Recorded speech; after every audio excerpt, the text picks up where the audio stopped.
So the next painting I'm gonna be talking about, I can't speak French. I'm gonna butcher the title, but it's Le peintre et le temps, which means the painter in time. And the city and country is Paris, France, and is located currently in the Gallery of Modern Art in Rome. And the artist responsible is Andre Masson, who is French. And the medium of work is oil on canvas, and the period is surrealism, cubism, abstract. It's mostly surrealism and abstract though, with some minor elements of cubism still present, even though it's past the movement years. And the historical relevance as that it is just before World War II. And how long it took it was just created in 1938. There's no specifications on exactly how long. And the work is important because it almost visualizes the transition from Cubism into Surrealism, especially with Masson himself, because that's how kind of his own career matured, was through those movements. And the defining characteristics is that it is a painting within a painting.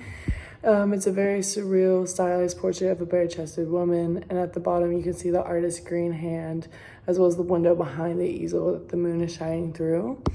The historical contributions of the artist: when he was living on the East Coast in the United States after fleeing Nazi occupation in France, Masson's work became a very important influence on American abstract impressionists, especially people like Jackson Pollock. And my personal observation is that in the second painting, like within the painting, everything is made out of elements of nature, like vines and flowers and things. And then in the outer painting, it's not all made out of plants, but there still is some in the windows maintaining the same color palette, even his green hand and everything. It all maintains the same color palette, and it's very based in nature and botanicals.